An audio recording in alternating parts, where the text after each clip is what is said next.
Assalamualaikum warahmatullahi wabarakatuh.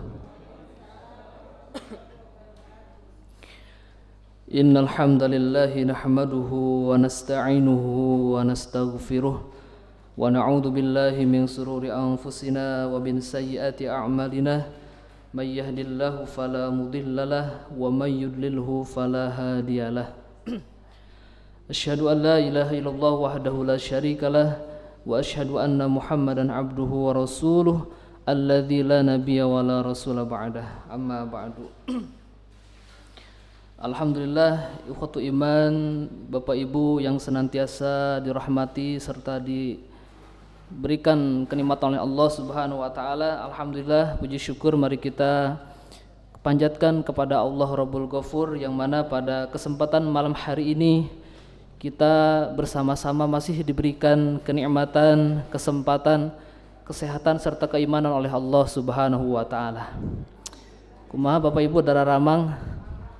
Alhamdulillah. Alhamdulillah kita dapat berjumpa kembali di kajian intensif Nurul Falah yang biasa kita laksanakan hari Kamis malam Jumat pukul 20.00 sampai dengan selesai. Baik, Bapak Ibu yang dimuliakan Allah Subhanahu wa taala, izinkan kami menyampaikan ya pendapatan canceling pengajian malam Jumat tanggal 31 Agustus 2023 senilai Rp162.000 pada malam Jumat begitu ya. Baik. Adapun pengisi penceramah pada malam hari ini alhamdulillah guru kita tercinta Al Ustadz Kiai Haji Atian Ali MDai LCMA telah ada di tengah-tengah kita semua. Dan kami sampaikan bahwasannya Nurul Falah biasa mengadakan kajian intensif pada ahad pertama yaitu Al Ustadz Kiai Haji Atian Ali MDai LCMA, kemudian kedua Ustadz Adi Haryadi LC, ahad ketiga Asep Rohidin MAG, kemudian yang keempat Ustadz Budi Hatoat LC. Baik, Bapak Ibu yang dimuliakan Allah Subhanahu wa taala, untuk mengefektifkan waktu, mari kita buka ta'lim atau kajian pada malam hari ini dengan kalimat al-basmalah bersama-sama. Bismillahirrahmanirrahim. Adapun tema pada kesempatan kali ini yang akan guru kita sampaikan yaitu tema tafsir Maliki Yaumiddin ya. Bulan lalu kita sudah membahas apa, Bu? Bulan lalu masih lupa atau lupa keneh? Baik. Pada malam hari ini temanya apa, Bu? Tafsir Maliki Yaumiddin. Bagi yang membawa HP boleh merekam atau yang membawa alat tulis gitu boleh ditulis. Dan kita live streaming, Bu, Pak ya. Dengan YouTube DKM Nurul Falah Sukamenak Indah. Boleh di-subscribe, share dan lain sebagainya. Baik.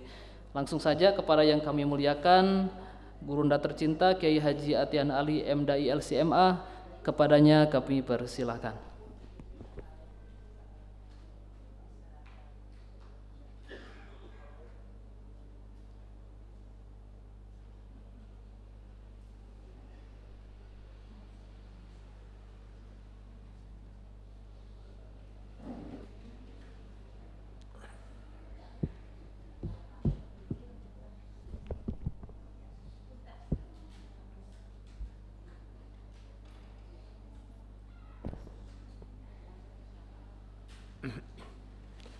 Bismillahirrahmanirrahim. Assalamualaikum warahmatullahi wabarakatuh. Bismillah, alhamdulillah, wassalatu wassalam ala rasulillah wa ala alihi wa ashabihi wa mawalah.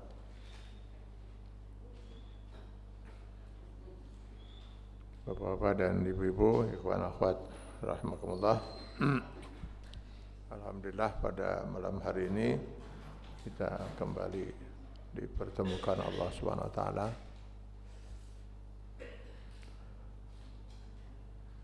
Insyaallah pada pertemuan kita kali ini kita akan melanjutkan kajian tafsir kita di Quran Surat Al-Fatihah pada ayat Maliki Yaumiddin. Boleh AC-nya dibunuh gitu.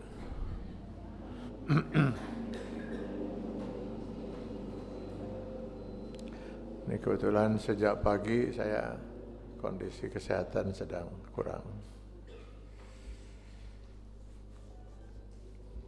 baik. Jadi kalau kita perhatikan di Quran surat Al-Fatihah, Maliki Yaumiddin ini adalah alasan yang kelima yang Allah ingin tekankan di Quran surat Al-Fatihah, mengapa kita harus bersyukur kepada Allah. Jadi yang pertama, alhamdulillah, karena zat Allah itu memang selayaknya harus kita syukuri. Kita mensyukuri Allah karena zat Allah ya. Yang kedua karena Allah itu Rabbul Alamin. Ketiga karena kita bersyukur karena Allah itu Ar-Rahman. Yang keempat karena Allah itu Ar-Rahim. Dan yang kelima, kita bersyukur pada Allah karena Allah lah yang akan menjadi penguasa tunggal di yaumil akhir nanti, Malik Yaumiddin.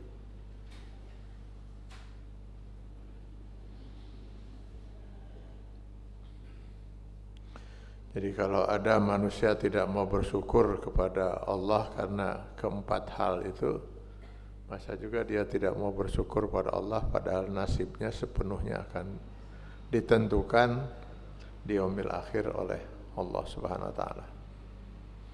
Dan nasib manusia itu di akhirat hanya ada dua kemungkinan, menikmati surga atau disiksa di neraka. Nah, kata Malik ini ada dua bacaan. Bisa dipanjangkan mimnya, dua harakat. Jadi Maliki Yaumiddin. Bisa juga dipendekkan. Jadi Maliki Yaumiddin. Sama juga dengan di Quran surat An-Nas gitu ya. Bisa dipanjangkan Malikin Nas. Bisa juga Malikin Nas.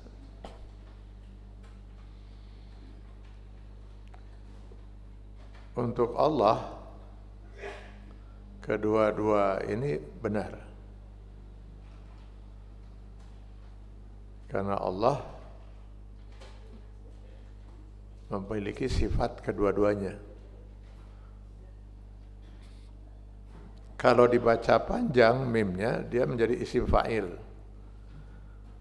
pemilik. Malak itu kepemilikan, kalau Malik pemiliknya. Tapi kalau dibaca pendek Malik itu raja.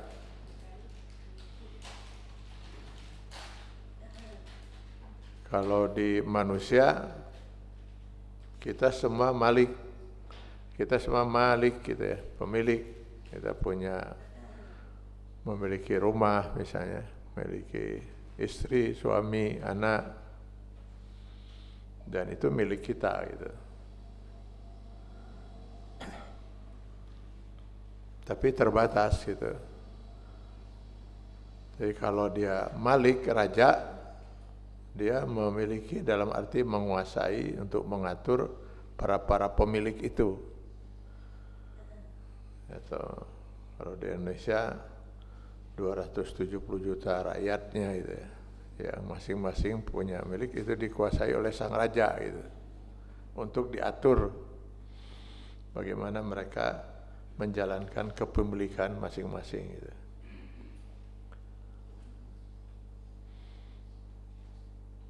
Nah, Allah Subhanahu wa taala dia pemilik sesungguhnya. Karena kepemilikan yang ada pada manusia ini hanyalah amanah, hanya titipan gitu ya. Karena kita nggak bisa mengklaim yang menjadi milik kita itu.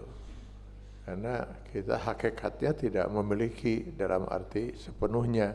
Kita hanya diamanahi oleh Allah untuk memiliki sementara.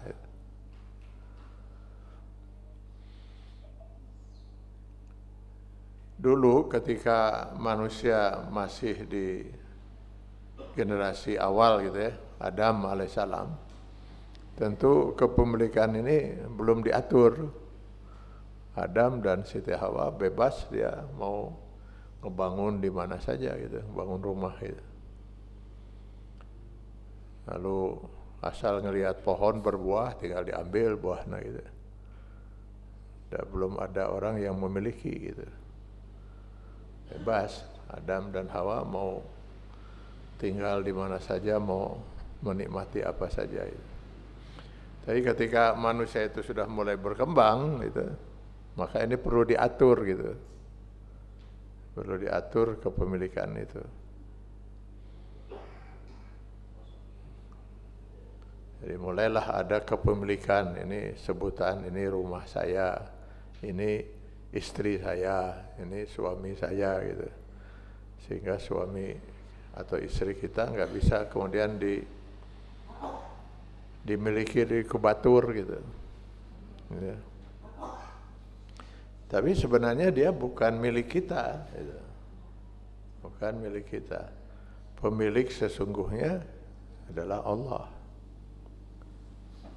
Makanya ketika yang kita sebut milik kita itu kemudian diambil oleh pemilik sesungguhnya, yaitu Allah, maka kita pun akan mengatakan innalillahi wa inna ilaihi raji'un.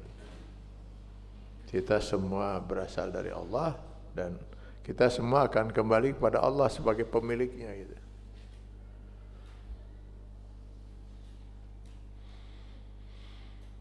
Jadi kepemilikan kita adalah kepemilikan amanah, bukan kepemilikan yang sesungguhnya, karena kita tidak pernah menciptakan yang kita miliki gitu. Bahkan kita tidak memiliki diri kita sendiri.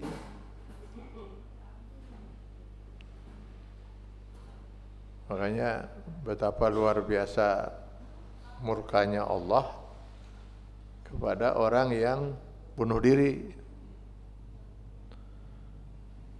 Mungkin karena dia sudah bosan hidup gitu kan, lalu bunuh diri gitu. Itu Allah sangat murka dan mengancam abadi di neraka itu. Karena dia telah mengkhianati amanah, yaitu nyawanya itu, yang bukan milik dia. Jadi nggak bisa manusia itu bosan udah bunuh diri gitu. Atau membunuh orang lain. Nggak ada hak kita untuk merenggut nyawa orang atau menghabisi nyawa sendiri gitu. Karena dia bukan milik kita. Ya. Ini amanah saja.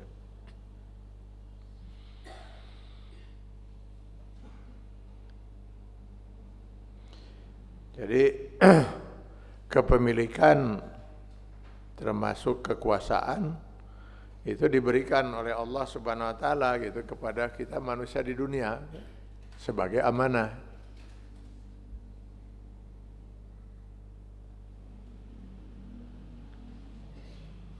Dan yang maha kuasa untuk memberikan amanah itu ya tentu hanya Allah. Maka kita lihat di Quran surah Al-Imran ayat 26, Allah menyatakan qulillahumma malikal mulk.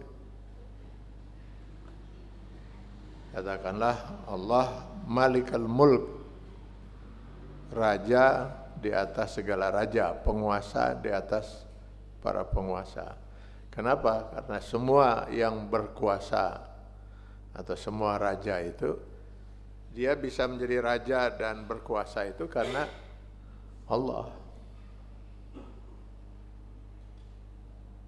Tu'til mulka man tasha, engkau berikan kekuasaan itu kepada orang yang kau kehendaki.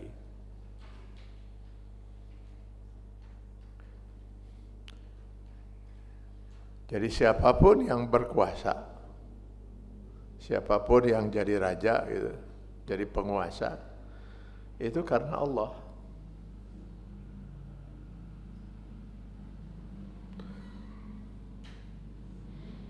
Di Fir'aun bisa berkuasa, itu karena Allah. Baik Fir'aun di zaman Nabi Musa maupun Fir'aun yang ada di zaman sekarang. Itu mereka bisa berkuasa karena Allah. Kalau bukan Allah yang menentukan, nggak mungkin seorang bisa berkuasa.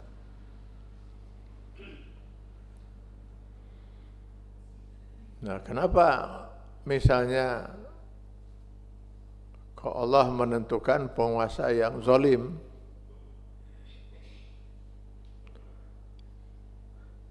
Ya, seperti saya sering sampaikan bahwa takdir Allah itu ada dua. Ada takdir yang absolut. Jadi Allah menentukan tanpa ada usaha manusia. Ada takdir Allah berdasarkan usaha manusia. Takdir yang absolut ini karena itu sepenuhnya Allah yang menentukan, maka kita manusia nggak akan dimintai pertanggungjawaban. Kan Allah yang menentukan, masa Allah yang akan menuntut ketentuannya sendiri gitu. Contohnya takdir absolut itu kita diciptakan laki-laki, ibu, perempuan. Nah, itu kan tidak ada campur tangan kita.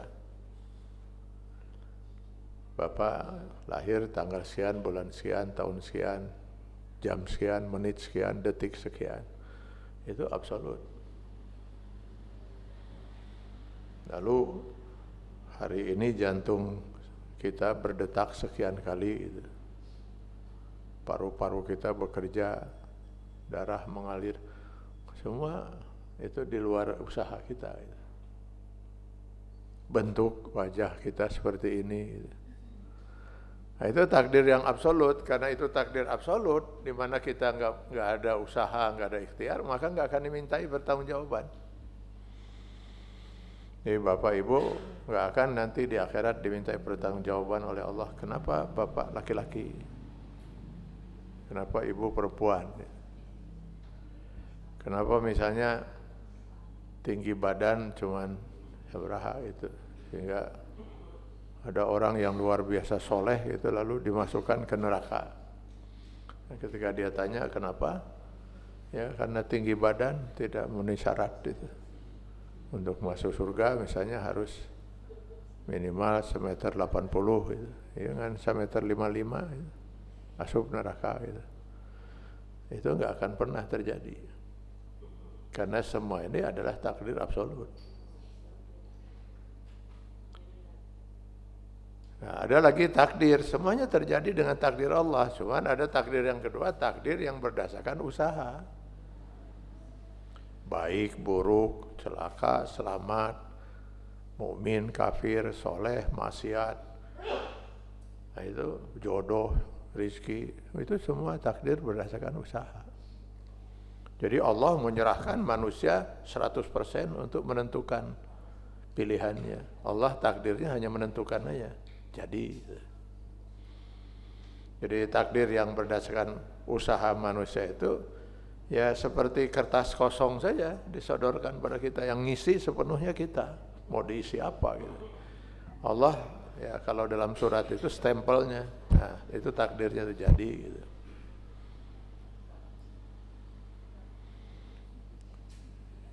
Jadi kalau misalnya kita gitu, kita kemudian terpilih lagi pemimpin yang kemudian zalim, itu takdir Allah bukan? Takdir Allah.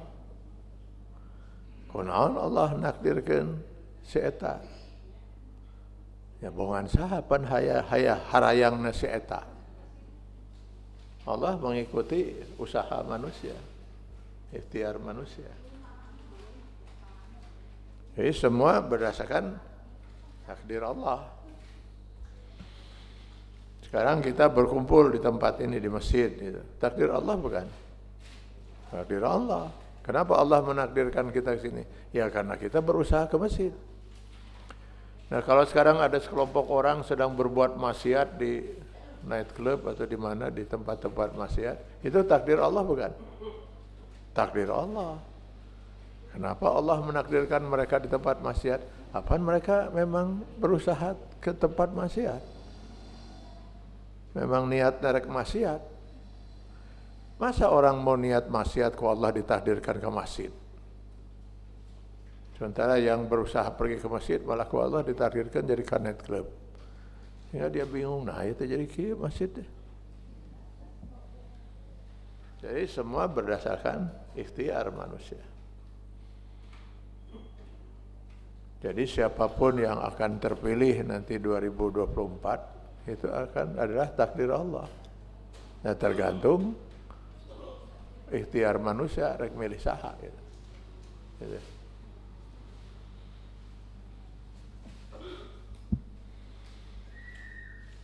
Ini nanti kita bicarakan sajalah menjelang 2024 Februari gitu. Ya, kita harus berikhtiar milih saha gitu.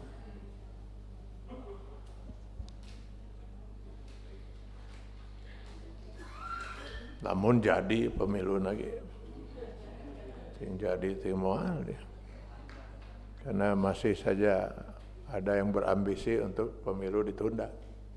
Ya.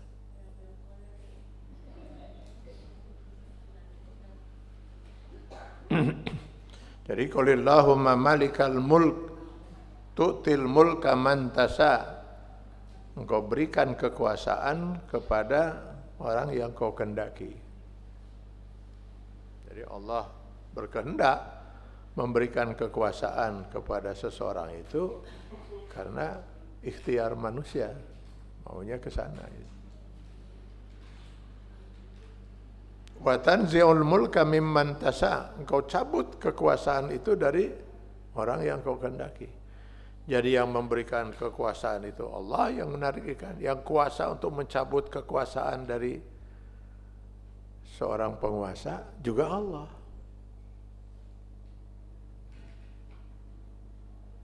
Nah, terus kenapa itu dicabut-cabut? Nah, itu kan pertanyaan. Ya itu menunggu ikhtiar manusia lagi. Nah, kalau manusianya tidak mau mencabut, ya masa oleh Allah dicabut. Ini kembali, ini takdir dan usaha. Jadi jangan sampai nanti salahkan Allah. Nah, itu kunaon ke Allah maka diantapkan nukia gitu. Ya karena memang maunya begitu. Allah hanya menakdirkan sesuai dengan usaha.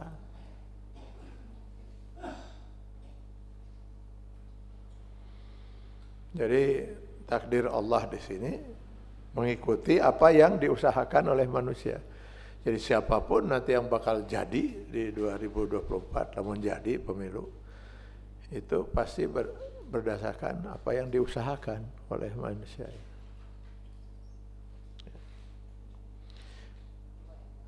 Nah luar biasanya di dalam ayat ini Allah mempergunakan kata naza'a wa tanzi'ul mulka. Naza'a itu kalau dalam bahasa Arab artinya mencabut dengan paksa. Jadi kalau ibu misalnya atau bapak mau mencabut pohon dirabut itu dengan paksa. Nah, atau ngaranna itu dirabut ya. Ya dirabut dengan paksa gitu. Nah, itu dalam bahasa Arab naza'a. Maka dipergunakanlah kata ini dalam mencabut kekuasaan. Engkau cabut kekuasaan dari apa? Dari orang yang kau dahului. Kenapa? Karena rata-rata orang yang berkuasa itu enggak mau turun dari kekuasaannya, kudu dirabut wae. Ya. Jadi harus naza'a itu harus dicabut dengan paksa gitu. Kan? Ya mana lah. Yang dulu yang pertama kan presiden seumur hidup. Penggantinya 32 tahun. Terus ini ya kapan hayang 3 periode. Macam-macam. Jadi harus Watanzi'u harus dipaksa dirabut. Lamun teu mah nggak ada yang mau melepas itu.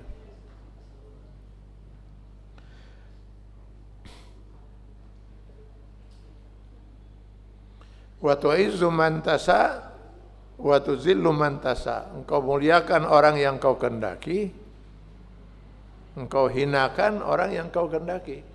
Jadi orang mulia karena takdir Allah. Kenapa Allah menakdirkan orang itu jadi mulia? Ya karena dia berusaha menjadi manusia mulia. Takdirkan ke Allah mulia gitu. Tapi tiba-tiba orang yang dianggap mulia, yang diagung-agungkan itu dalam satu waktu saja langsung jatuh hina gitu. Banyak kejadian itu. Orang yang dulu diagung-agungkan, dimulia-muliakan, tiba-tiba sekarang semua orang menghinanya. Itu juga kemasukan. Kenapa Allah takdirkan kemudian orang yang tadinya mulia itu menjadi orang yang sangat hina itu? Ya karena dia sendiri. Jadi semua takdir Allah ini berjalan sesuai dengan usaha manusia. Itulah sebabnya nanti kita akan dimintai pertanggungjawaban oleh Allah. Karena kita punya hak pilih itu. Nah, sekarang tadi kita sholat Isya, itu takdir Allah bukan? Takdir Allah. Kenapa Allah takdirkan kita sholat, sementara ada orang yang tidak sholat? Ya kita ditakdirkan sholat karena kita berusaha sholat. Kunaon saya tak ditakdirkan untuk sholat? Ya karena tidak ada usaha untuk sholat. Makanya nanti di akhirat nggak ada lagi manusia bisa berkilah gitu. Kenapa Allah saya ditakdirkan ini?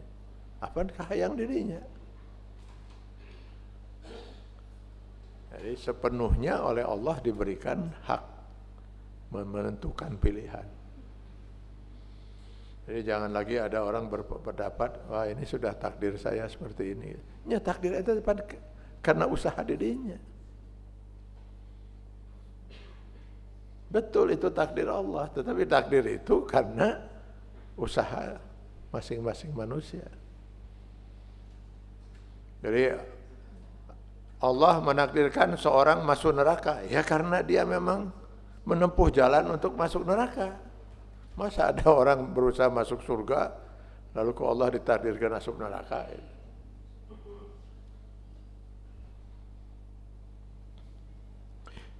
Ini yang seringkali membingungkan orang itu. Kan si takdir itu sudah ditetapkan oleh Allah sebelum kita lahir. Di hadis Sahih Bukhari itu kan dijelaskan itu ya. Ditetapkan baik buruknya, celaka selamatnya, gitu, ajalnya.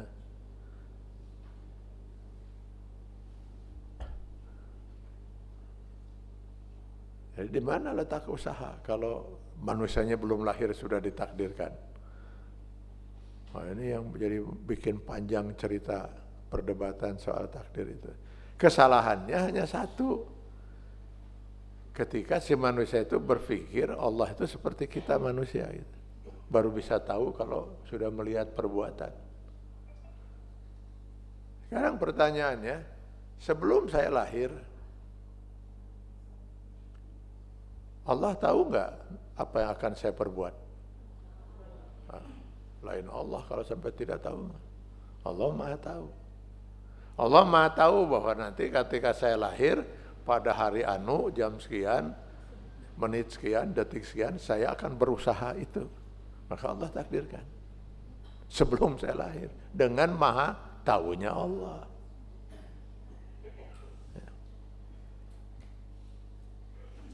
Dan pengetahuan Allah yang maha tahu itu tidak membatasi hak kita tadi. Ya, itu ya. Jadi kemudian timbul pertanyaan, bisakah takdir itu dirubah? Sahan mereka rubah. Kan yang merubah orang itu sendiri. Allah kan menentukan takdir itu berdasarkan usaha dan ikhtiar. Rubah, bertobat, berbuat maksiat, tobat, beribadah. Nah, itu kan manusianya sendiri. Allah menakdirkan. Gak ada takdir bisa dirubah. Karena sudah menjadi usaha dari si manusianya untuk berusaha itu. Allah menakdirkan. Bisakah takdir itu dirubah? Ya tergantung si manusianya. Mungkinkah manusia yang kafir itu berubah jadi mukmin? Dia kafir ditakdirkan usaha. Allah, mungkinkah si kafir itu jadi mukmin? Mungkin. Kalau si kafir itu berusaha mukmin. Kalau dia berusaha mukmin, takdirkan mukmin. Mungkinkah orang soleh itu menjadi orang yang ahli maksiat? Bisa. Ketika dia berusaha soleh, takdirnya soleh. Kita berusaha maksiat, takdirnya maksiat. Jadi Allah betul-betul menyertai usaha manusia. Takdirnya itu berdasarkan ikhtiar manusia. Itulah sebabnya nanti kenapa kita akan dimintai pertanggungjawaban oleh Allah. Dalam takdir yang berdasarkan usaha. Bukan takdir absolut. Takdir absolut enggak akan dimintai pertanggungjawaban. Karena kita enggak ikut campur itu. Kenapa kamu lahir tanggal sekian? Kenapa kamu mati tanggal sekian? Enggak akan dimintai. Itu takdir absolut. Yang akan dituntut oleh Allah, kenapa kamu mati dengan cara seperti itu? Nah, itu cara kematiannya. Itu berdasarkan usaha, bukan detik kematiannya. Jadi Allah misalnya menetapkan si X ini dia akan meninggal di usia misalnya berapa? 65 tahun, 5 bulan, 2 hari, 2 jam, 2 menit, 2 detik, maut. Dia harus mati pada saat itu. Nah matinya dalam keadaan apa? Kalau matinya pada saat itu takdir absolut. Cara matinya, itu usaha, takdir berdasarkan usaha. Kalau dia pada waktu itu berusaha sedang beribadah, takdirnya sedang beribadah. Kalau waktu itu dia sedang berusaha maksiat, takdirnya mati dalam keadaan maksiat. Jadi cara kematiannya yang takdir berdasarkan usaha. Kalau detik kematiannya itu takdir absolut. Maka Allah tidak akan menuntut kenapa kamu mati pada hari dan jam, menit, detik tersebut. Yang Allah tuntut itu kenapa kamu mati dalam keadaan seperti itu. Nah, itu ya.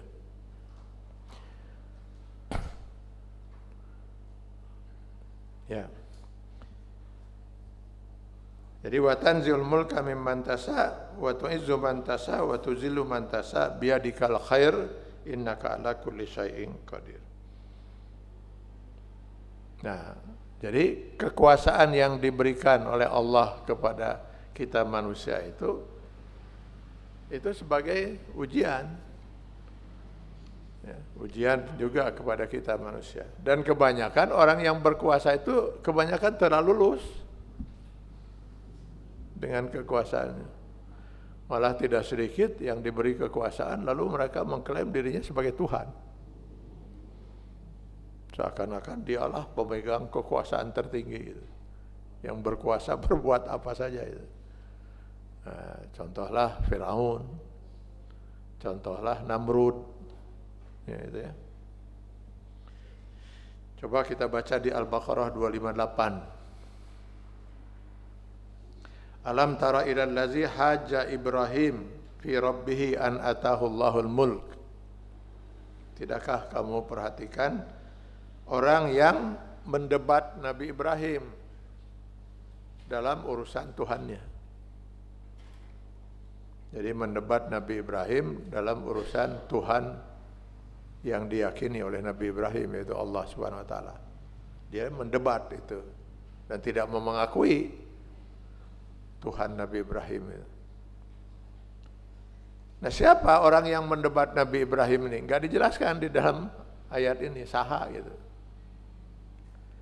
Tetapi di dalam lanjutan ayat itu dikatakan an atahullahul mulka, orang itu diberi kekuasaan, mulk. Jadi penguasa pada waktu itu. Nah, penguasa di zaman Nabi Ibrahim itu Namrud. Maka sepakat para ahli tafsir, oh ini cerita si Namrud. Jadi si Namrud ini mendebat Nabi Ibrahim ketika Nabi Ibrahim mendakwahi dia gitu agar dia beriman pada Allah Subhanahu wa taala. Iz qala Ibrahim rabbiyallazi yuhyi wa yumit.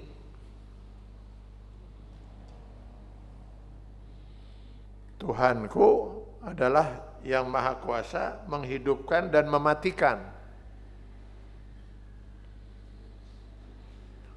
Hari didinya bisa naon gitulah kira-kira Nabi Ibrahim.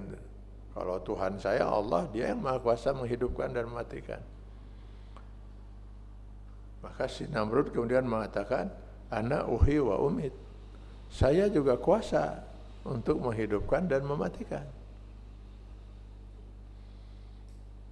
Iya bahayanya kalau orang punya kekuasaan tanya. Jadi cenderung jadi kufur pada Allah. Mana buktinya? Nah, dia minta kepada orang-orangnya, bawa 2 orang tahanan, bawa ke dia. Lalu dia perintahkan, bunuh yang satu, bunuh. Payahan itu kan. Nah, jadi bebaskan. Gitu. Tuh, saya cenah yang menghidupkan dan mematikan. Dasar liarnya si Namrud gitu. Dia menghidupkan dari mana? Data tadinya kayak sirup. Kalau menghidupkan itu sesuatu yang tadinya tidak hidup, dibuat hidup. Itu menghidupkan. Lalu dia tidak mematikan, dia membunuh.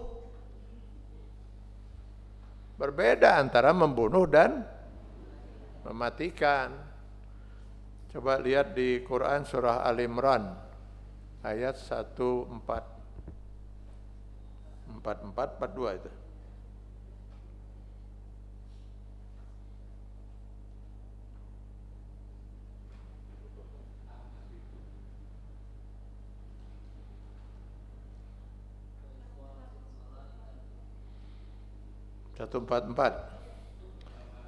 Wa ma Muhammadun illa rasul qad khalat min qablihi rusul. Muhammad itu tidak lain hanyalah seorang rasul, sungguh telah berlalu sebelumnya beberapa orang rasul. Afa immata au kutila. Adakah jika dia wafat, mati ya, itu bahasa halus lah untuk Rasulullah SAW, wafat, au kutila atau dibunuh, nah, ya beda. Jadi beda antara mati dengan dibunuh. Mati itu keluarnya ruh dari jasad, itu kematian. Ketika ruh meninggalkan jasad, maka disebut mati. Kalau membunuh, merusak jasad, belum tentu ruhnya keluar. Karena tidak ada yang kuasa mengeluarkan ruh dari jasad kecuali Allah. Dan malaikat yang dikuasakan oleh Allah untuk itu, yaitu Israel. Selebihnya enggak ada. Enggak ada kuasa untuk mengeluarkan ruh dari jasad yang kematian. Jadi kalau membunuh hanya merusak jasad, ditusuk, kumaha lah gitu. Dia merusak jasad sehingga jasad itu sudah tidak layak lagi untuk ditempati oleh ruh. Nah, itu berusaha membunuh. Jadi yang maha kuasa mematikan hanya Allah. Enggak ada manusia kuasa mematikan. Kalau membunuh bisa, bunuh diri, bunuh orang bisa. Tapi belum tentu mati. Kalau Allah belum menentukan saatnya dia mati, enggak akan mati. Kalau enggak percaya, Bapak Ibu silahkan bunuh diri. Sok Bapak Ibu nanti pulang, bunuh diri. Oh. Saya jamin tidak akan mati. Lamun can saatna, belum saatnya mati, sebagaimana yang Allah tentukan. Misalnya seorang itu mati oleh Allah ditentukan kematiannya itu di usia tadi misalnya 65 tahun. 65 tahun. Di usia 64 tahun 11 bulan 25 hari dia bunuh diri, moal maut. Moal maut. Rek bunuh diri kaos kumaha ge. Tapi di usia 65 tahun persis enggak usah bunuh diri, maut. Malah enggak mau mati juga, mati pasti. Oh, kalau sudah di ajalnya datangkan 1000 dokter. tetap maut. Jangankan si dokter, datangkan dokter nage, udah mulai sewaktu maut, maut.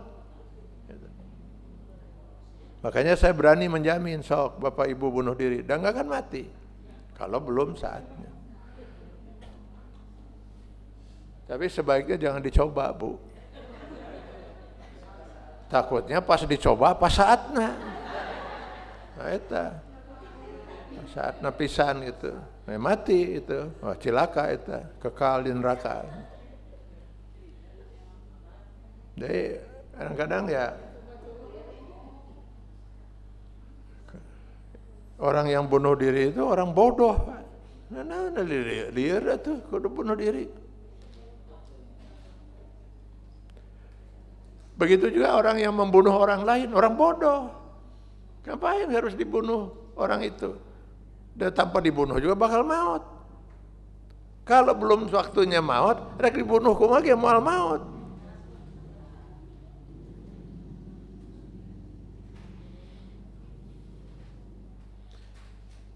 Saya dulu tahun 2004 ya kalau nggak salah.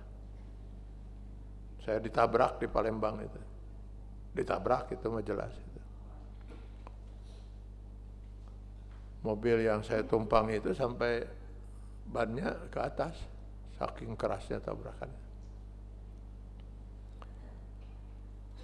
Semua orang yang mau menengok saya di rumah sakit di Palembang waktu itu sebelum akhirnya dipindahkan ke Bandung, melihat mobilnya, wah sudah, ya innalillahi. Kalau lihat mobilnya itu, ya termasuk keluarga saya. Wah ya atas saya. Bahwa sekarang saya masih hidup, memang hidup saya. Dan ini benar itu asli. Dan saya yakin betul ya, kalau saya bersyukur pada Allah, semua itu nggak ada bekasnya gitu ya, yang patah-patah ya. Nggak ada yang terasa lagi gitu. Seakan-akan nggak pernah terjadi aja. Tapi kalau soal kematian, memang belum saatnya. Jadi bodoh itu yang nabrak saya tuh. Ditabrak Pak, saya memang jelas ditabrak. Dengan bus 3/4. Dengan apa polisi meyakini bahwa itu seperti diperkirakan ada kesengajaan. Karena isi bus yang 3/4 itu ada 4 orang dan 4-4-nya kabur. Kan nggak mungkin itu sopir dengan keneknya tilu gitu. Oh, ini tilu kenek gitu. Paling kan kenek seorang. Nah 2 lagi kalau itu penumpang, kenapa harus kabur? Itu salah penumpang. Maka waktu itu sempat ditelusuri itu ya, apa gitu ya. Ya saya juga nggak tahu lah. Kalau saya nggak terlalu ambil pusing gitu ya.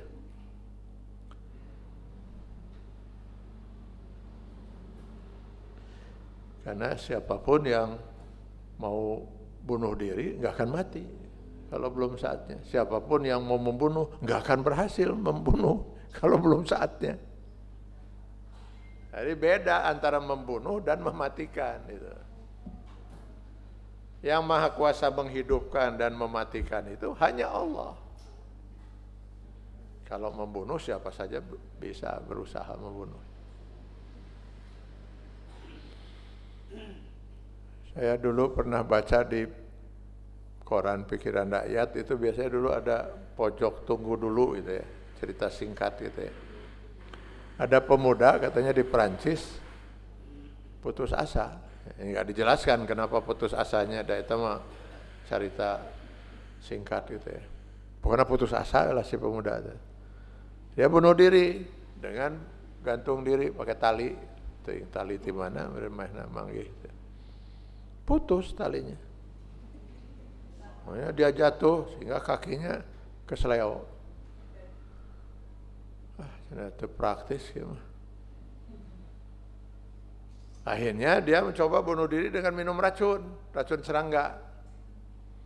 Begitu dia minum, Datang temannya ke apartemen, ningali sudah berbuih-buih itu mulut.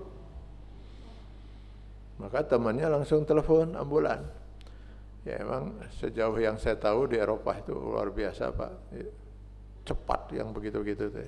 Jadi ada yang saya lihat di Belanda misalnya, ada telepon begitu itu diangkat, gak usah muter nomor, pasti polisi terdekat sudah akan nerima itu.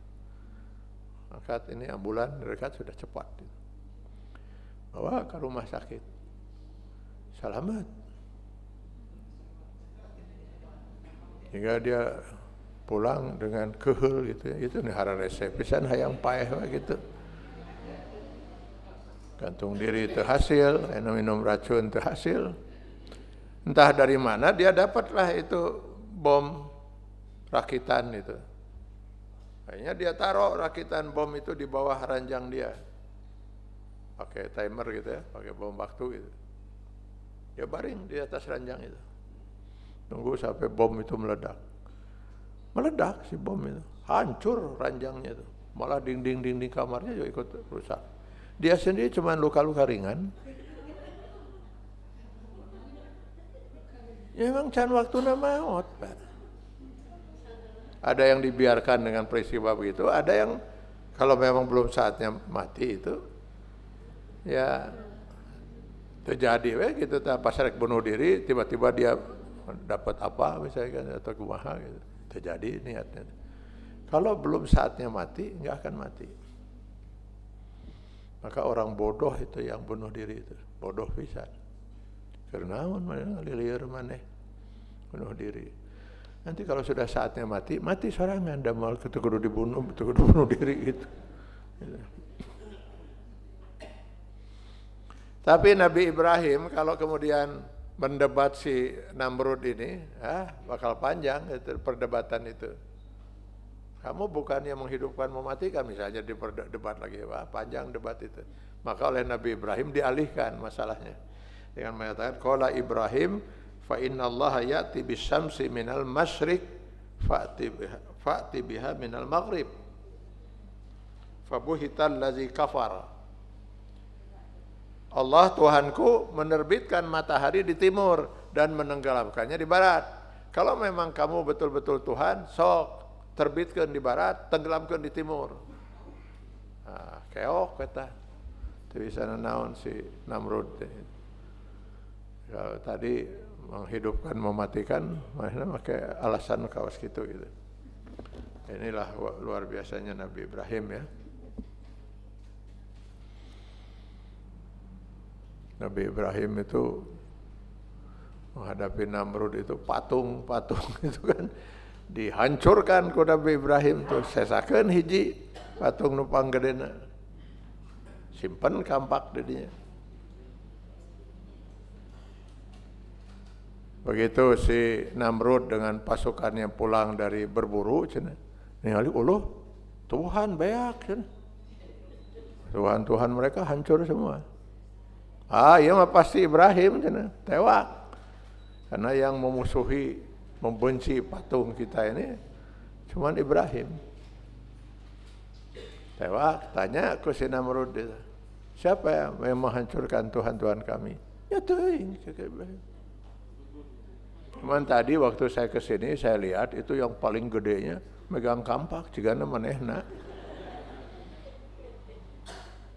Lalu kata Namrud, jangan memperolok-olok kami Ibrahim, walaupun dia paling besar, dia tidak bisa menghancurkan yang lain. Nah, di sini Nabi Ibrahim masuknya tuh. Kalau yang paling besar saja tidak punya kemampuan ngegerakeun leungeun karena qol nu sajen, berarti dia itu adalah yang sesuatu yang tidak berdaya. Nah, maka disembah tuh. Ya. Itu ya. Nabi Ibrahim mau patung hancurkan. Di Bandung rek dibangun patung nih. Sudah liar di wae.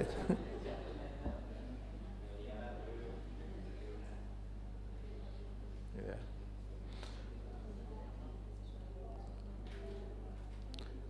Sararaneh wae. Oh ini katanya bukan untuk kita sembah ini. Patung yang mau dibangun di Bandung itu bukan untuk disembah. Ya kalau disembah mah komodo musyrik. Kalau dibangun bukan untuk disembah, haram hukumnya. Hadisnya begitu luar biasa banyak itu. Dan nggak akan ketemu satu hadis pun yang membenarkan membangun patung.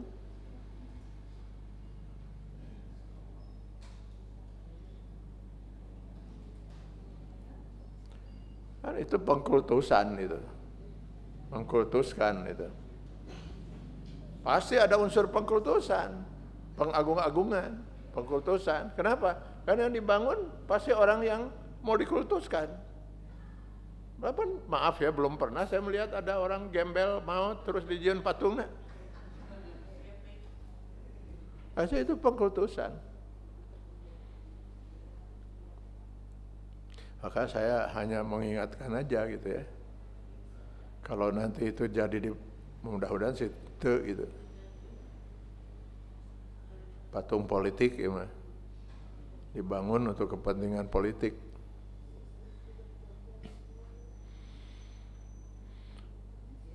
Tapi kaki itunya akidah dikorbankan.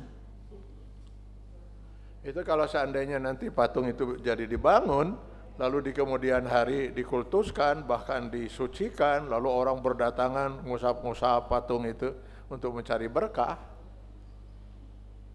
Sekarang saja tongkatnya gitu kan, tongkat dari orang yang mau dibuat patung itu sudah mulai dimuliakan, keris peninggalannya, terus dicari berkahnya. Kalau datang patungnya karar itu gitu. Betapa si pembuat patung itu akan harus menanggung semua itu di akhirat gitu. Manusia yang tersesat semua itu. Apa mereka pikirkan itu ya? Karunya teuing gitu.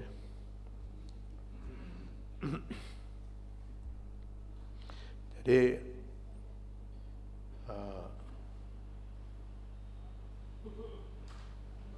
kekuasaan itu ujian. Namun saya lihat kebanyakan manusia itu nggak lulus dari ujian itu. Kenapa Allah harus menguji? Emangnya orang tidak tahu tanpa ujian itu manusia itu seperti apa? Bukan tidak tahu, Pak. Sama dengan begini. Sekarang guru di sekolah ulangan gitu. Anak-anaknya disuruh ulangan, diuji gitu. Atau ujian bahkan. Pertanyaannya, ketika si guru menguji anak-anak dalam ulangan, misalnya anak SD, raraban 5 tambah 7 sabaraha gitu kan. Pertanyaannya, si guru tahu nggak 5 tambah 7 sabaraha? Tahu. Begitu ngan ari guruna teh apaleun 5 tambah 7 mah. Tahu dia. Jadi ujian itu untuk kepentingan siapa? Untuk kepentingan murid. Namun mangke nanti bukti. Sehingga kalau seandainya mahasiswa misalnya atau anak SMA dinyatakan kamu tidak naik kelas, kamu tidak lulus. Nah, padahal saya teh pinter, misalnya gitu. Padahal saya bisa menguasai pelajaran. Tah buktina, dia hasil ujian, tah tinggal nilainya. Pan saralah didinya. Nah, ya kenaon deui talon geus kitu. Jadi ujian itu untuk kepentingan. Jadi kalau Allah menguji keimanan kita untuk kepentingan kita, bukan karena Allah tidak tahu kualitas keimanan kita. Supaya kita di akhirat tidak punya lagi alasan, kenapa saya, misalnya, jangan saya ya, misalnya seorang masuk neraka gitu. Jangan sampai dia berpikir, nah saya teh asup neraka, dia kurasaan mah saya teh soleh. Tah, cek Allah tingali hasil ujian dirinya. Karena kita diberi buku nanti kita lulus tidaknya menghadapi ujian tinggali, maka orang nggak bisa lagi berkilah lagi. Jadi ujian itu diberikan oleh Allah kepada kita itu untuk kepentingan kita ya. Jadi ini Malik ya, Malik Yaumiddin. Yaum itu apa? Hari itu ya waktu gitu. Ruang dan waktu itu diciptakan oleh Allah.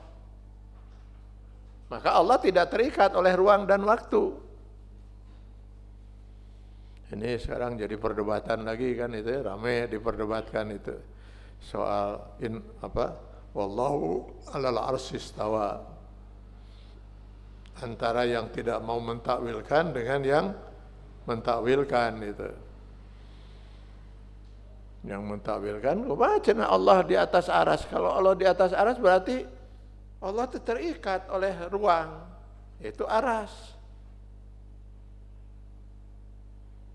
Gak boleh Allah terikat dengan ruang. Dan kalau Allah terikat oleh ruang yang namanya aras, aras itu makhluk ciptaan Allah bukan? Makhluk ciptaan Allah. Sebelumnya ada enggak aras? Enggak ada. Lalu sebelum aras itu ada, Allah di mana bersemayamnya? Oh, jadi perdebatan dipanjang di.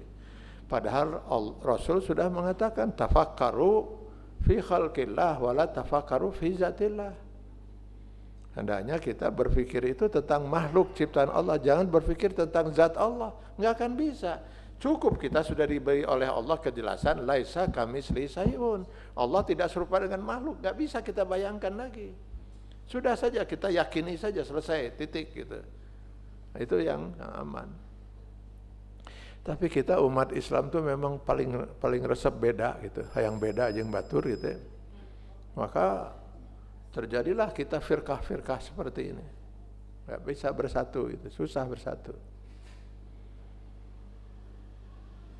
Ini bangga lamun beda jeung batur gitu. Kau mau bisa nyalahkan batur, ya, mana nu bener gitu. Nah, itu ya. Saya buat tulisan itu, tapi sedang saya pikirkan apakah perlu saya sosialisasikan atau tidak gitu. Karena tulisan ini saya tulis juga rada kehel gitu. Kita sedang konsentrasi gitu ya. Harusnya umat Islam itu konsentrasi mikirkan kumaha 2024 ulah gagal deui gitu. Kalau memang dari calon yang ada tuh nu ecreug paling teu nu rada ecreug urang pilih gitu, ulah nu teu ecreug pisan gitu. Nah itu harusnya kita umat Islam dan para ulama itu mulailah mempersiapkan kumaha gitu. Ayo raribut kirain teh urusan nasab Rasul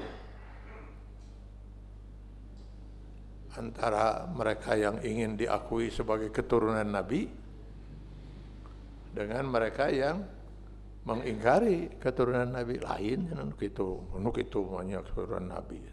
Terus ribut kakeuna luar biasa. Sedih saya melihat itu. Wah, kita umat Islam para ulama teh kieu gitu. Urusannya dengan keturunan Nabi dan bukan keturunan Nabi gitu. Emangnya lamun keturunan Nabi pasti soleh kan teu? Sudah jelas Allah menyatakan inna akramakum indallahi atqakum. Yang paling mulia di antara kalian itu yang paling bertakwa. Marilah kita berlomba masing-masing untuk menjadi manusia bertakwa, selesai gitu.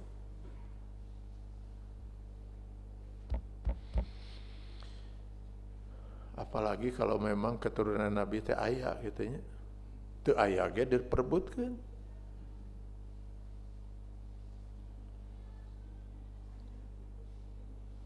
Teu aya kumaha. Pan yang namanya keturunan dalam bangsa Arab itu harus dari jalur laki-laki, Pak. Makanya ketika Ibrahim anak laki-laki terakhir dari Rasulullah SAW itu wafat sebelum menikah, masih bujangan, dan masih kecil. Itu anak laki-laki terakhir. Pesta orang musyrik. Pesta mereka sambil ngelelewe Rasul gitu dengan menyatakan Muhammad sekarang sudah abtar. Istilah dalam bahasa Arab itu abtar itu putus keturunannya, nggak punya keturunan. Kunaon? Anak laki-lakinya sudah meninggal, Ibrahim. Abtar sudah Nabi Muhammad itu. Allah lalu menghibur Nabi Muhammad dengan mengatakan inna syani'aka huwal abtar. Sesungguhnya musuh-musuhmu itulah Muhammad yang abtar. Baroga budak tapi naon artina? Punya keturunan apa artinya?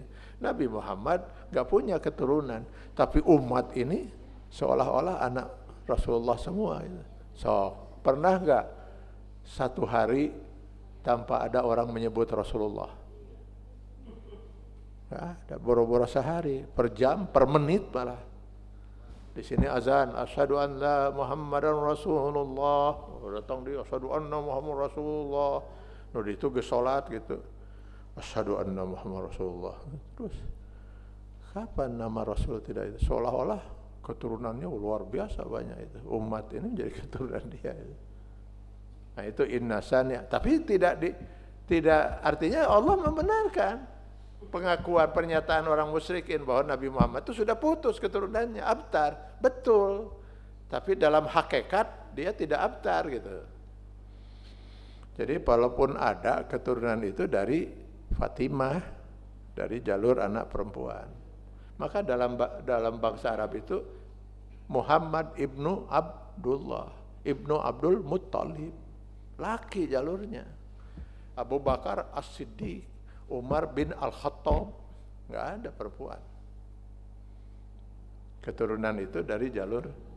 Kenapa Allah memutuskan keturunan Nabi? Nah, itu diantaranya hikmahnya itu supaya jangan sampai nanti lamun ayah keturunan Nabi untung lamun soleh. Lamun ayah keturunan Nabi terus liar, terus soleh gitu, ahli maksiat, mungkin nggak? Mungkin nggak keturunan Nabi ahli maksiat? Boro-boro keturunan Nabi Nuh segitu jauh namanya. Apa anak Nabi Nuh saja kafir? Sangat mungkin kan keturunan Nabi itu. Bukan hanya maksiat, kafir saja mungkin. Coba, lamun misalnya ayahnya keturunan Nabi terus ahli maksiat, kan bisa jadi contoh.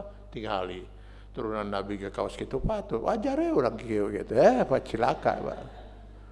Yang jadi sengaja oleh Allah diputus. Tapi ya, kalau mau diperdebatkan nah. Untuk apa memperdebatkan masalah itu gitu. Kullukum li Adam wa Adam min turab. Nah, itu Rasulullah lagi mengatakan itu. Kalian semua berasal dari Adam dan Adam diciptakan dari tanah. Rek turunan Nabi, rek lain turunan Nabi sarua, nenek moyang nama Adam. Kan sarua, kan selesai. Maka tidak ada kemuliaan bagi orang Arab terhadap orang non-Arab atau sebaliknya orang kulit putih terhadap orang kulit hitam atau sebaliknya kecuali dengan takwa. Rasul lagi yang menyatakan itu.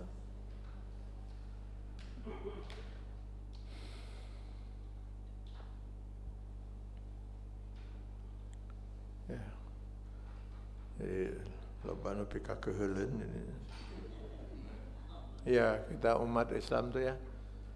Kumaha ya menyatukan ini ya. Ya, kok susah sekali kita bersatu. Ya susah kalau kita masih asobiah seperti ini. Asobiah dalam fikih, asobiah dalam naon segala macam itu. Sehingga terus kita bertengkar, nggak bisa bersatu itu.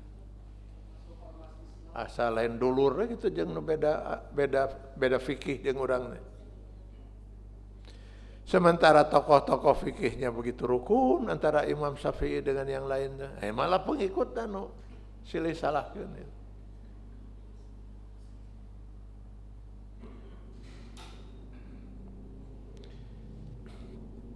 Jadi yom itu hari ya, Maliki Yaumiddin. Yom itu hari. Hari itu siapa yang menciptakan? Allah. Jadi satu hari itu berapa lama? Satu hari berapa lama ukurannya? 24 jam. Ayeuna. Allah bisa nggak merubah satu hari itu dengan sadetik? Bisa. Allah yang menciptakan. Maka Allah bisa menciptakan satu hari itu sama dengan 1000 tahun. Lihat di Quran surat Al-Hajj ayat 47. Wa yasta'jilunaka bil azab wa lan yukhlifallahu wa'dah wa inna yawman 'inda rabbika ka'alfi sanah mimma ta'udun. Satu hari di sisi Allah Tuhanmu seperti 1000 tahun dari yang dalam perhitungan kalian. Jadi perhitungan kita satu hari 24 jam. Allah bisa menciptakan sehari itu 1000 tahun ukuran kita. 1000 tahun kali 24 jam, bisa, itu satu hari cek Allah. Bahkan bisa satu hari itu 50.000 tahun. Lihat di Quran surat Al-Ma'arij ayat 4. Ta'arujul malaikatu warruh ilaihi fi yawmin kana miqdaruhu khamsina alfasanah.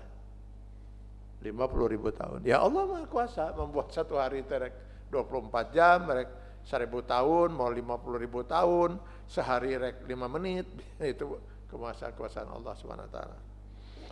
Maka kita nggak tahulah di akhirat nanti seperti apa perhitungan itu ya.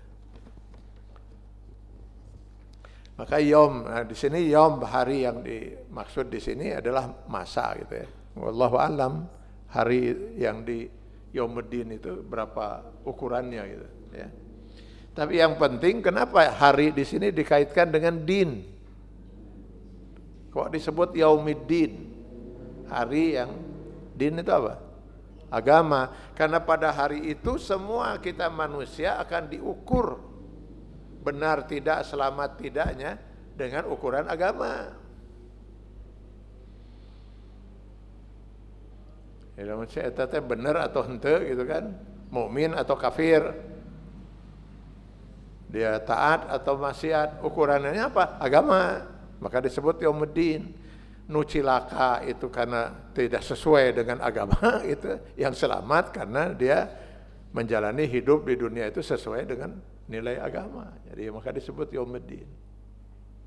Enggak ada ukuran lain pada waktu itu, ukurannya semua agama. Betulkah hidup kita itu sesuai dengan agama yang Allah turunkan, yaitu al-Islam, sesuai dengan Quran dan Sunnah. Sesuai selamat, tidak sesuai ya mau selamat itu. Ya. Jadi manusia itu di akhirat nanti ya hanya dua, yang selamat dan yang tidak.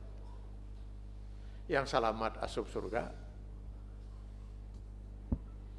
yang tidak asup neraka itu.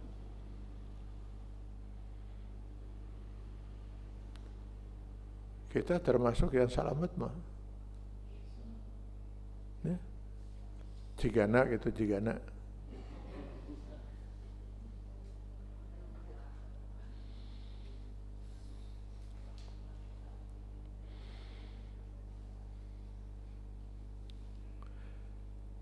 Masing-masing kita manusia itu, kata Allah, diciptakan hanya dengan memiliki satu hati. Tidak ada manusia punya dua hati. Jadi ketika si hati itu sudah mencintai Allah, tidak mungkin dia mencintai yang dimurkai oleh Allah. Tidak mungkin dia mencintai yang dibenci oleh Allah.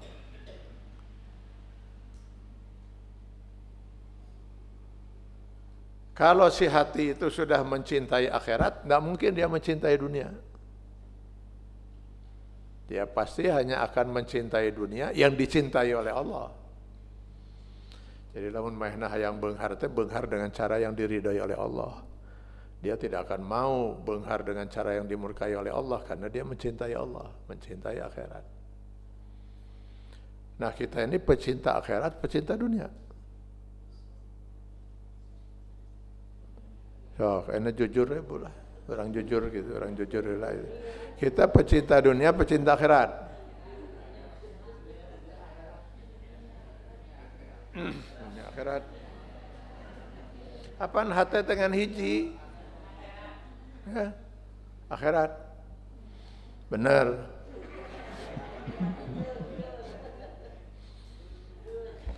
Jadi pernah ada seorang bertanya kepada ahli hikmah. Dia bertanya pertanyaan itu, menurut Anda, saya ini pecinta dunia atau pecinta akhirat? Depan hati dengan hiji. Lalu si ahli hikmah itu mengatakan, hebat luar biasanya Allah, pertanyaan itu hanya bisa dijawab oleh masing-masing. Nggak bisa kubatur.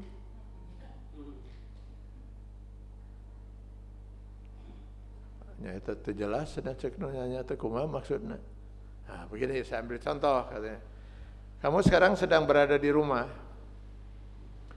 Lalu datanglah seorang bertamu ke rumah Anda, membawa 1 koper uang. 50 miliar lah itu. 1 koper itu. Kemarin udah dipulangkan itu udah 25 miliarnya. 25 miliar kan 1 koper juga itu. Dipulangkan terus ya setelah diproses di hukumnya. Jadi ayah gitunya. Korupsi, buru-buru, kemana dipulangkan duit 25 miliar teh. Udah. Karena ada orang datang membawa sekoper uang.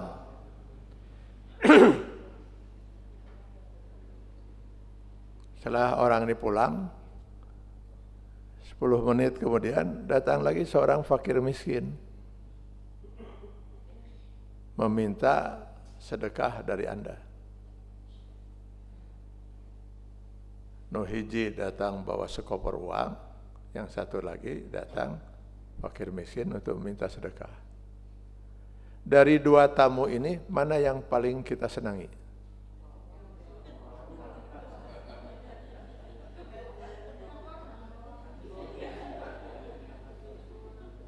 Jujur. Mana yang paling kita senangi? Maka kata si ahli hikmah itu, kalau Anda senang dengan yang membawa sekoper uang, anta min ahli dunia, kamu pecinta dunia. Kalau Anda lebih suka dengan fakir miskin yang datang meminta sedekah, anta min ahlil akhirah, kamu pecinta akhirat.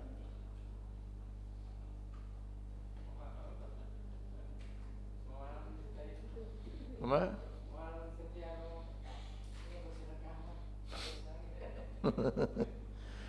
Nah kenyataannya biasanya yang bawa koper mah disambut pakai karpet berem gitu kan. Terus nanti selfie enak, cium tangan, sayogekeun suguhan nu lumayan. Sementara nu fakir miskin mah teu bisa asup-asup acan di pager ngadagoan itu sedekah ya. Jangan-jangan kita sudah termasuk pecinta dunia. Makanya konon dulu para sahabat itu kalau datang fakir miskin ke rumah itu disambut luar biasa. Ahlan wa sahlan, selamat datang.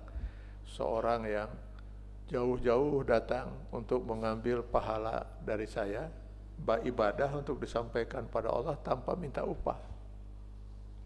Jadi kita nggak usah susah-susah nyari di mana fakir miskin untuk beribadah pada Allah. Ya datang sorangan itu harusnya disambut itu.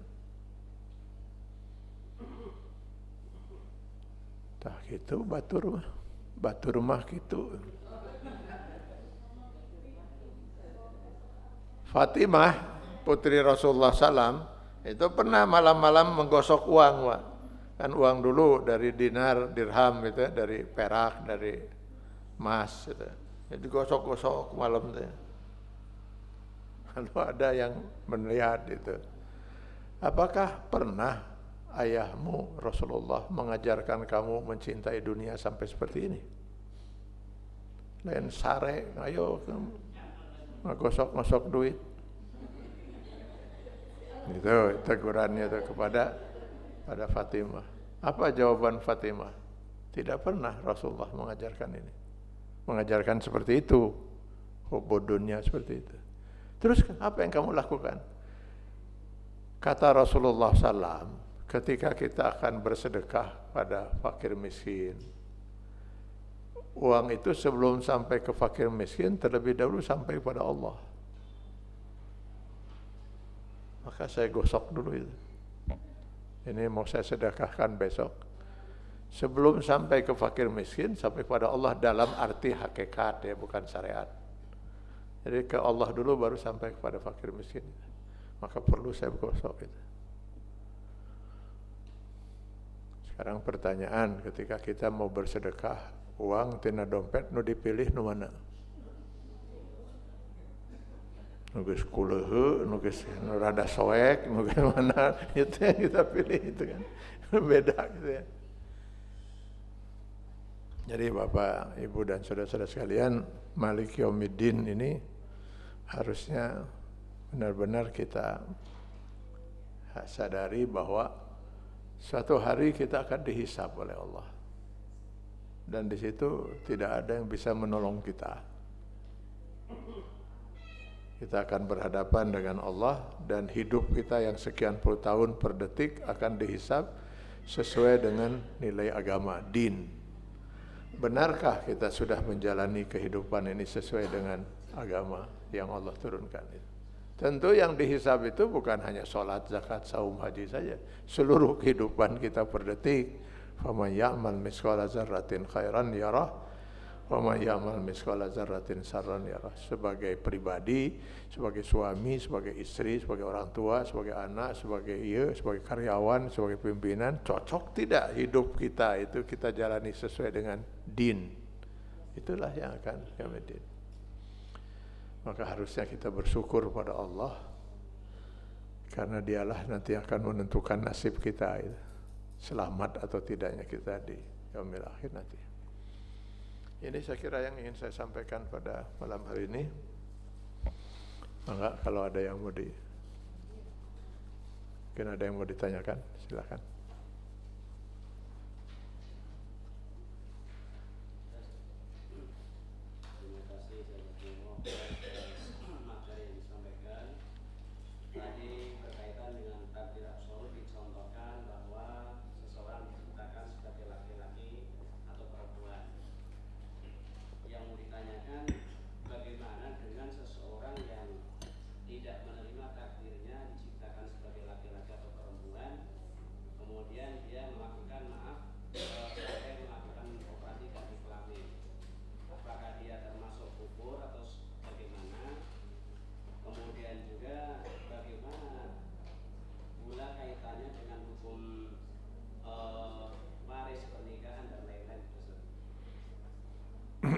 Jadi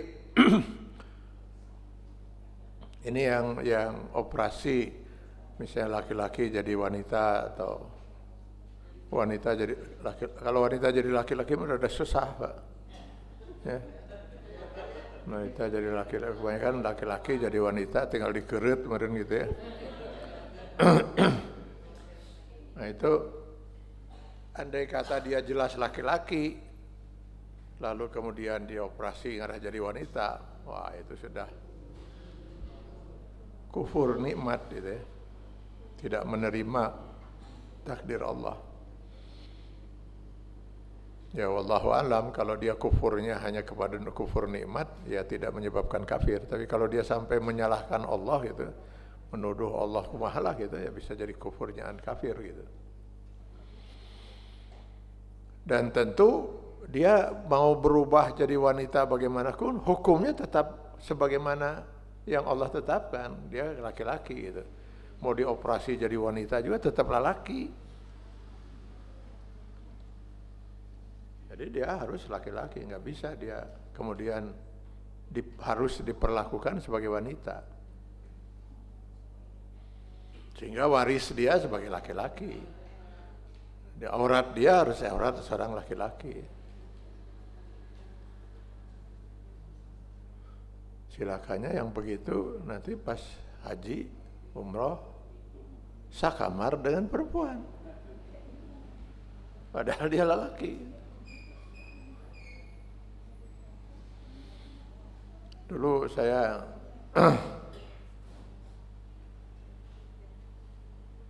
pernah kedatangan ke rumah seorang waria. Diantar oleh temannya ya, sama-sama waria. Dia bertanya kepada saya bahwa dia tuh mau melaksanakan ibadah haji. Ari saya teh kumaha cenah ieu teh make ihram atau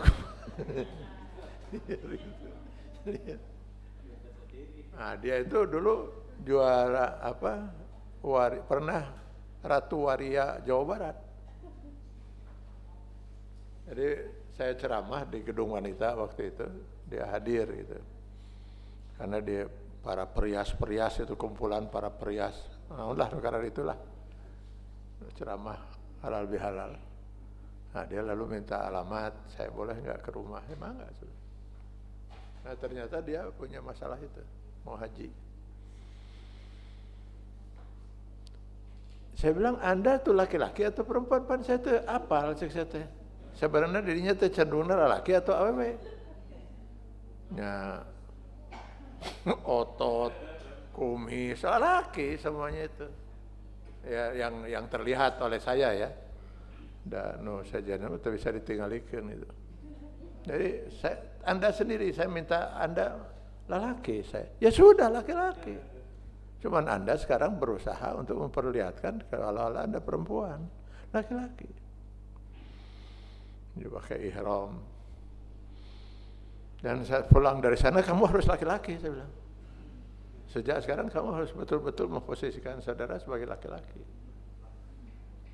Alhamdulillah setelah haji itu dia tidak lagi berpenampilan dan bergaya seperti wanita lagi.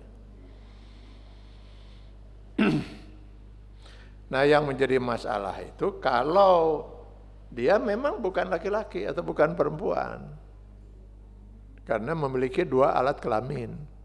Ada memang yang terlahir dalam keadaan begitu. Jadi alat perempuannya ada, alat laki-lakinya juga ada. Biasanya nggak terlalu sempurna laki-lakinya juga. Nah, kalau ini baru diputuskan. Nanti akan diputuskan kecenderungan terbesarnya itu ke laki-laki atau perempuan. Buang air kecilnya itu yang mana, yang si alat kelaminnya itu. Kalau ternyata itu jelas laki-laki, kecenderungannya kuat ke laki-laki, boleh dioperasi supaya dia lebih sempurna ke laki-lakiannya. Jadi harus ditetapkan dia laki-laki atau perempuan. Berdasarkan kecenderungan, bukan berdasarkan kahayang manehna. Jadi harus berdasarkan kecenderungan si fisiknya itu dan alat kelaminnya itu lebih kepada laki atau perempuan. Maka dia boleh dioperasi untuk lebih tegas kelakiannya gitu. Ya, untuk mereka yang seperti itu. Tapi kalau yang sudah jelas laki-laki tak bisa. Bosan lelaki ya jadi awewe gitu. Yang ini juga nggak boleh, misalnya milih SMA yang jadi awewe, tidak bisa, harus ditetapkan. Kalau menurut para ulama mazhab itu ya dilihat dari kecenderungan terkuat dari kelaminnya yang mana yang paling berfungsi gitu. Maka itu yang jadi ditetapkan laki-laki. Jadi nggak bisa nanti misalnya dia pas warisan menang dua, sebagai laki-laki dan sebagai perempuan itu kan cilaka itu. Nggak ada dalam Islam khunsa, nggak ada khunsa, nggak ada lelaki ongkoh, awewe ongkoh. Harus ditetapkan kalau laki-laki atau perempuan. Jadi pertama tadi kalau yang sudah jelas lelaki, itu nggak boleh dia melakukan operasi plastik gitu, lalu berubah jadi wanita. Itu bisa nyaan-nyaan kafir atau paling tidak kufur nikmat.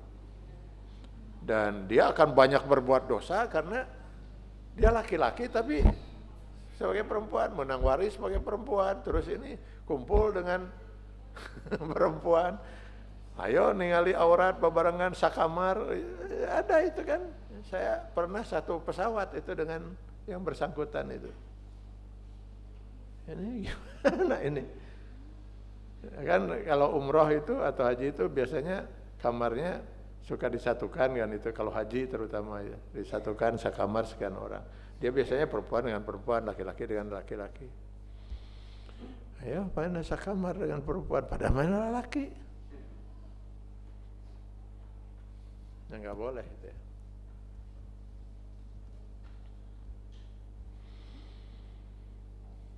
Jadi banyak juga yang penyakit itu, ada yang penyakit. Jadi laki-laki ke perempuan-perempuanan karena dia berada di lingkungan yang perempuan. Misalnya adik kakaknya perempuan semua. Dari kecil dia tuh biasa perempuan, main boneka, lihat kakaknya main boneka ikut. Akhirnya ke perempuan-perempuanan. Ada yang perempuan ke laki-lakian, lesbi, homo, itu biasanya kena karena lingkungan, Pak. Waktu saya dulu mahasiswa di Mesir, itu kita ketahui ada yang homo di asrama itu ada berapa orang? Homo dia. Karena kita laki-laki semua di asrama itu. Nah, terus mandi misalnya mandi itu ningali itu di kumaha gitu. Atau dia misalnya pergi ke kamar temannya bebareng di kamar itu.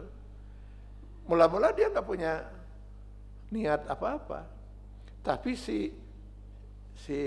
dan dalam tubuh setiap ini kalau masih muda itu kan selalu muncul itu kecenderungan. Nah, kalau kecenderungan itu sedang muncul, lalu dia mendapat sentuhan dari laki-laki, dia menikmati. Begitu juga perempuan. Ketika kecenderungan itu sedang muncul, gitu kan, kecenderungan untuk melakukan hubungan biologis sedang muncul. Nggak ada lawan jenis, yang ada sesama jenis. Akhirnya dia menikmati. Lalu ya sampai klimaks. Akhirnya dia jadi menikmati sesama jenis. Jadi lesbi dan ya itu penyakit yang harus disembuhkan. Jadi saya sangat tidak sependapat itu dengan Pak Menko Polhukam ketika sedang gencar-gencarnya LGBT di dunia ini dan memaksa kelihatannya ingin Indonesia karena mayoritas Muslim ini paksa, kita kan menentang itu. Lalu bahkan kita menuntut agar segera ada undang-undang pelarangan LGBT. Lalu kata Pak Mahfud itu, kalau saya nggak salah tangkap itu ya kan LGBT itu kodrat dari Allah gitu. Wah keliru. Kodrat dari Allah itu wanita itu laki-laki dan wanita. Itu menyalahi kodrat. Yang harus diobati itu. Mentalnya udah harus diperbaiki mentalnya. Lain malah diakui. Makanya kaum Nabi Lut itu bukan kodrat. Itu penyalahan, makanya dihabisi oleh Allah. Kaum homoseksual itu kan dihabisi oleh Allah. Itu bukan kodrat. Kalau kodrat masa Allah menghabisi kodratnya sendiri itu. Kodratnya itu laki-laki adalah dengan perempuan. Dari awal itu kan Adam itu dengan Siti Hawa.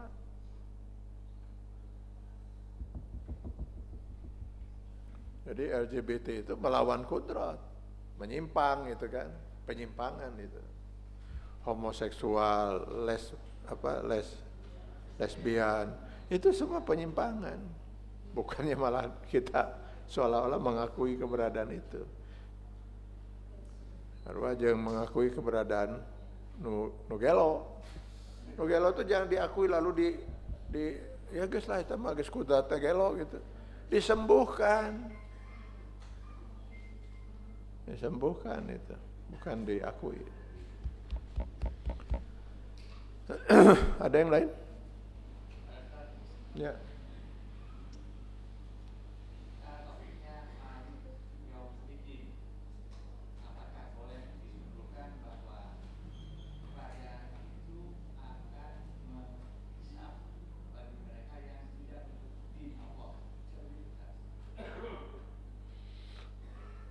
Justru yang hisab itu bagi mereka yang mengikuti din Allah. Hisab itu untuk mereka yang mengikuti din Allah. Lalu orang kafir naon rek dihisab. Orang kafir apa yang mau dihisab? Kan dihisab itu nanti setelah dihisab itu akan masuk yaumul mizan, ditimbang amalnya berapa, dosanya berapa setelah dihisab. Iya jadi ya amal. Ya ini ya enggak jadi karena saya enggak terima kata Allah karena kamu tidak ikhlas waktu beramal. Ya jadi maksiat, jadi dosa. Nah, setelah dihisab semua itu baru kemudian ditimbang berapa berat dosanya, berapa berat amalnya setelah dihisab. Nah, yang dihisab itu orang yang beriman. Yang bisa beribadah dan bisa berdosa itu orang beriman. Hari orang kafir naon rek dihisab, ibadah enggak punya, dosa tidak ada. Orang kafir kan enggak punya dosa, Pak. Sok ngomong ke orang kafir, doraka dirinya. Naon doraka teh? melanggar aturan Allah, hari Allah saha? Liar, Pak. Dia enggak berdosa. Orang kafir tidak sholat berdosa tidak? Tidak. Ayat di Al-Quran itu perintah sholat pada orang kafir penting. Makanya mereka kekal di neraka. Kenapa mereka kekal di neraka? Karena tidak berdosa. Kan ada pertanyaan begini, bukankah Allah itu maha pengampun? Ya, bahkan salah satu Asmaul Husna itu adalah maha pengampun. Apa ini enggak bertolak belakang dengan ancaman Allah pada orang kafir, innal ladzina kafaru min ahlil kitab wal musyrikina fi nari jahannam khalidina. Orang kafir itu bakal kekal di neraka. Berarti tidak akan pernah diampuni. Apa ini enggak bertolak belakang dengan sifat Allah yang Maha Pengampun? Tidak. Allah Maha Pengampun terhadap dosa. Kenapa orang kafir tidak diampuni? Karena orang kafir tidak berdosa. Kafir itu bukan dosa. Jadi Yaumiddin itu sebenarnya lebih kepada orang yang beriman. Dihisab dasar. Ya orang kafir juga dihitung karena dia kafir, tidak meyakini din. Tapi enggak ada lagi hisab bagi dia. Oh, hisab naon deui orang kafir, naon rek dihisab, ibadah henteu, dosa henteu. Hanya dia kekal di neraka. Jadi Yaumiddin itu lebih kepada kita yang mukmin, Pak. Nah, kita diukur itu. Cocokkah kita dengan pengakuan keimanan kita? Betulkah kita sudah menjalani hidup ini sesuai dengan keimanan kita, gitu, sesuai dengan aturan dan hukum Allah? Nah, itu baru dihitung oleh Allah. Ini jadi ibadah, ini jadi dosa, timbang, gitu. Salamet gitu. Orang kafir mah langsung ada lagi hisab mizan, dia langsung asup.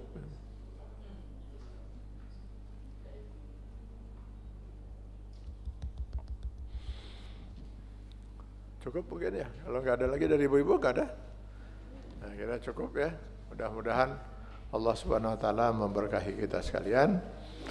Nah, ke depan, bulan depan, setelah kita bersyukur pada Allah dengan Alhamdulillah Rabbil Alamin, Ar-Rahmanir Rahim, Malik Yaumiddin, apa bukti kita bersyukur pada Allah? Harus bagaimana kita untuk membuktikan bahwa kita betul bersyukur pada Allah? Iyyaka na'budu. Nah, itu jawabannya itu. Kalau tidak iyyaka na'budu, maka dia belum bersyukur pada Allah. Nah, itu mungkin yang akan kita bahas pada pertemuan yang akan datang. Semoga Allah selalu membimbing kita di jalan yang diridainya. Amin ya Allah ya Rabbal Alamin. Billahi taufiq wal hidayah. Assalamualaikum warahmatullahi wabarakatuh.